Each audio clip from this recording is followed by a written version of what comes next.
Alright, y'all, and today we got how Az took over entertainment part of the Poopy Show.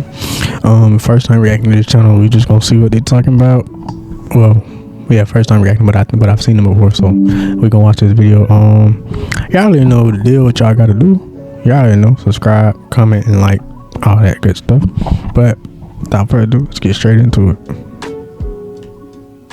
The two most valuable things you have to offer as a person are your time and attention. Advertisements try to get as much of your attention in the shortest amount of time possible. That should be fine. However, never in the entire history of mankind has there been this much stuff. And everyone wants you to know about their thing and why you should buy it, to the point where there's literally no space left for advertisement. And even the vastness of the digital world offers no escape from being advertised to. But to explain how we got a Christian horror enthusiast selling you health supplements, we need to go back a little. Well, a lot, because ads have existed for thousands of years and the timeline is really interesting. Plus, you already clicked on this and your food's gonna get cold if you go and search for a different video, okay? Now, the most ancient form of advertisement is oral. And this is a funny joke in reference to the most ancient profession. But also, yes, someone will just be yelling about selling apples and you know, hey, they sell apples. Don't you dare. Written advertisements were also commonly used way before the print. And surprisingly, the oldest discovered written advertisement is also evidence of how marketing... Yeah, I'm not gonna lie, it seemed like back in the day advertisement was pretty cool, but nowadays, bro, you can't really go to, like, you can't go nowhere, you can't do nothing, you can't even watch a simple short YouTube video without an ad popping up somewhere. There's ads everywhere. Products has been a sneaky business since products existed themselves. To give you some context, lost and found flyers were common in ancient Greece, Rome, and Egypt. The papyrus scroll I'll be talking about from 3000 BC Egypt, like many others, offered a reward for an escaped slave named Shem. If found, returned to Hapu. But more specifically, return to Hapu's shop, best fabrics in all of Egypt, best rugs, look at this one, it looks like a cat, here's how you find it, Hapu's shop, best rugs in Egypt. What Hapu did there is really on par with the Sumerian copper scammer, and I'd like to see more people memeing it. Now, in the Middle Ages, it was more about advertising a service and advertising it without any words, as most of Europe was illiterate. So in England you got, a shop sign with a picture of a shoe and it's like, great, guy makes shoes. Are they nice shoes? There's like 2 shoemakers in town, and if they sell you shit shoes, they'd be caned. Like, no, eBay, I do not want a refund. I want Melissa87 to be banished from the village for selling me subpar goods. Hey, Anyways, the Gutenberg press made advertisement much easier and quicker in the 15th century. Handbills and posters plenty, but advertisements were still separate from entertainment. Until the 17th century. Mass printing gave us the first weekly gazettes, and of course, it didn't take long for the first ad to appear on one. A small step for a book sale, one giant leap for advertisements invading the everyday man's few pleasures. Why am I getting free ads on my Invincible episode that I pay a subscription to watch?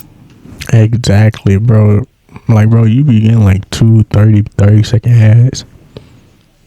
Like after every 10 minutes or something like that. Banished and caned, Jeffrey. You deserve to be banished and caned. 1906, Christmas Day. Reginald Fessenden played the violin and read from the Bible on the first ever radio broadcast. 14 years later, the first radio ad promoted apartments in Queens for 15 minutes straight. Here's where it gets good though. The first TV commercial. It lasted about as long as Eugene Jackson did against Mark the Wizard Fire, and it was seen by about the same number of people as the audience attending the fight. It's nothing spectacular, it's just kinda this, for 10 seconds. But this new medium certainly raised the bar, because you can now engage not 1, but 2 of a potential buyer's senses. And this might sound weird to you, but in the 1960s, audiences were looking forward to being advertised to. Brands had jingles, mascots, smoking Flintstones. It was undoubtedly the golden age of advertisement. I'm telling you, old cigarette commercials make me want to go and get cigs for my inner child and hop on whatever this guy's swag is. How can it get any better than this? Or rather, why did it get worse? To start, celebrity advertisements and sponsorships. The easiest, most lazy way to attach a lifestyle to a product. The first ever celebrity to advertise a product was Lily Langstry, with a poster for Pear soap in 1882. But the concept of a sponsorship is much older and not exactly celebrity advertisement. The goal is not so much to sell the product as it is to tie it to the culture, or or to gain prestige, which was the goal of the first ever sponsorships. Back in 330 BC, Roman elites would sponsor gladiators. Wow, y'all, 330 BCs.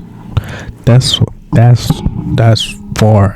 far back. Games or other sporting events, aka the public's favorite source of entertainment. I assume it went something like, "These 3 lions slaughtering a man with a net and spear is brought to you by the Coldier Partition House." We're used to sponsors in the world of sports because sports are possibly the most global form of entertainment. And supporting athletes creates a positive association with the product, raises brand awareness and other buzzwords in the marketing world. But something even more global than sports is the internet. The first online display ad was created in 1994, and it asked users, "Have you ever clicked your mouse right here?" with an arrow pointing to text that read, "You will." And you might think that's silly, but the ad had a click-through rate of 44%. Advertisement not only had a new medium, it had a new way to evolve. Those brochures you used to get on your doorstep you now get in your mail. Those hardware store ads at the bottom of articles now appear, well, at the bottom of articles. But mostly anything free is only free because there's a tiny chance you might buy something else. That's how YouTube, the free video sharing platform, works. YouTube started running ads on videos in 2007, and the first YouTube sponsored video by Dad Labs advertising the baby Bjorn was uploaded the same year. And here's why it's so successful as a strategy. Online entertainers are not celebrities, but they have an image and a brand tied to them. They're not athletes, but millions watch them. They're not TV or radio. They're friends. It's cheaper, and the only risk you face as a brand is that bro might fuck around and stream Japanese animated pornography on his Discord to minors. Furthermore, nobody likes an ad interrupting their entertainment, but what if the ad was the entertainment? This is especially common in short-form content, and I literally do not trust products anymore, especially in the beauty and fashion community, because people's low self-esteem. We gonna go back for a second because I really want to see what that was.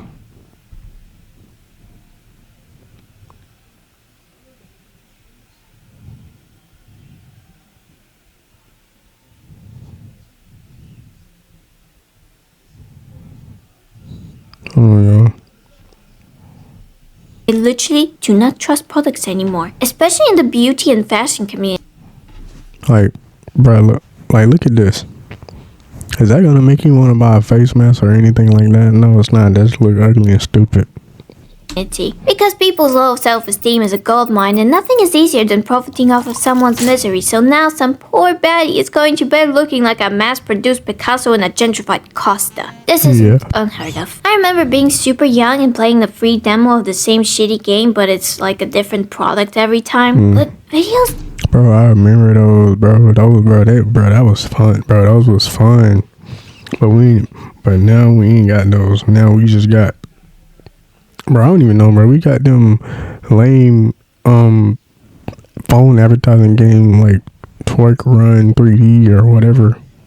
That feel like someone is sharing something, letting you in on a little secret, having fun, can absolutely trap you with their false authenticity. It's like telecom ads on steroids. I knew Laura's life didn't completely change for the better after getting a NutriBullet. Because she's an actress. I know she is. But if you tell me $50 snail mucus is going to give me softer skin, I'm gonna go and start harvesting. Hashtag sponsored. I trusted you. I had a 1.5-sided relationship with you. Why do I care so much? Why do you care so much? Frequent exposure, one-sided digital familiarity, charisma, and personal disclosure are the building blocks for the prison that is parasocial relationships. And if you dust those building blocks off, they're actual goat bars. Now let's talk a bit more about those sponsors and why they're so successful.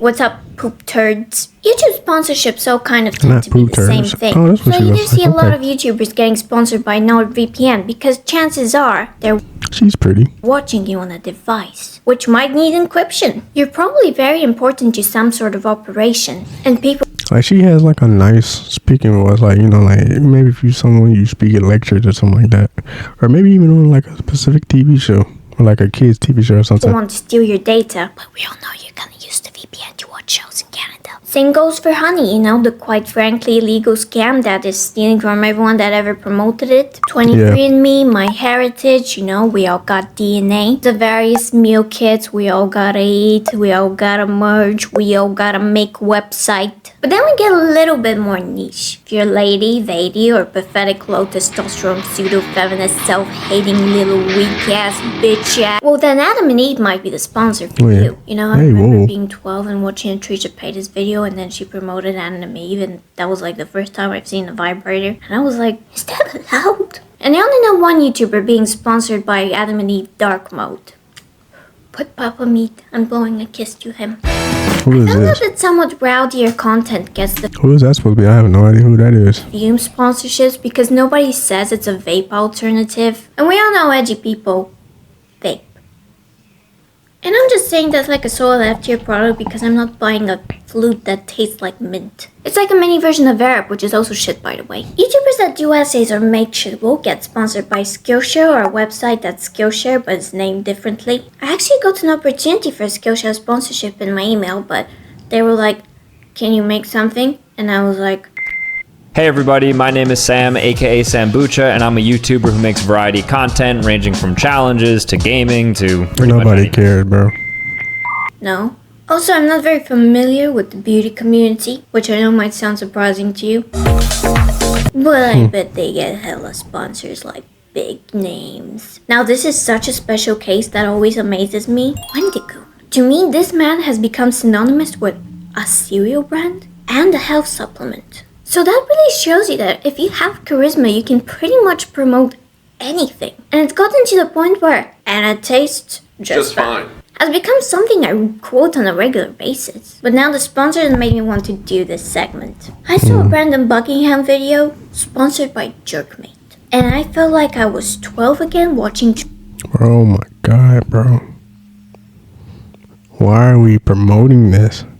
Trisha Paytas. I don't know if Jerkmate should be sponsoring YouTube videos because you know, the children. And here's the thing that made me understand. Why are sponsorships like these random things that really often they don't fit the content? I don't really have a mate to jerk, but I really want to support Brandon because he's one of my favorite creators and I know he has a baby on the way. Like, dude's gotta start a college fund. And you know, I think that's pretty special in terms of the evolution of ads, because the desire to support an independent creator pushes you one step further to desire a product that you might not have wanted or you probably don't even need. And imagine how powerful it would be if the sponsorship contains like a proper integration. I just wanted to say I love how we went from like an animation to this footage. I wasn't expecting it, but okay. Like, I might not want green juice that tastes just fine, but if you slap Wendigoon's face on it, I'm gonna buy it. I'm just gonna buy it. I'm a naive little consumer drone. Now, wouldn't it be really cool if, like, some of those sponsors did that for creators? I just noticed how back literally right there with you zooming in there, more and more of these things popped up as the video went on. So, Poopy, why have you not talked about your God's Gamer subs yet? Well, I kind of have. Whilst many sponsorships offer scripted authenticity in their media packages, Gamer subs offer full creative freedom to YouTubers and shakers with hot girls on them. Today I wanted to use my creative freedom to advertise them subliminally, which is coincidentally the final form of advertising that I'm going to cover. It's a bit more subtle than product placements in shows and movies. A subliminal message will sit right below a consumer's conscious perception. To give an example of this, in the 1950s, a cinema had placed messages like buy Coca-Cola and buy popcorn in single frames spliced into movie reels. The results were completely fabricated. But companies will use subliminal messaging in advertisements, and yes, of course we're talking about cigarettes and sex. You know, cigarettes, sex, also cigarettes and sex. But more importantly, in this video I have put 25 subliminal gamer subs advertisements. Did you notice? Do you thirst for the subs? If yes, use code POOPY for 10% off to support me and a company that doesn't suck ass. That's the end of the video. This week's question: will advertisements ever break the trust and suck the authenticity out of YouTube? I think no. Alright, y'all, so that was my reaction. Hope you guys liked it. Please remember to like and subscribe. And it's been your boy RJ, and I'm gonna catch y'all in the next one. Peace.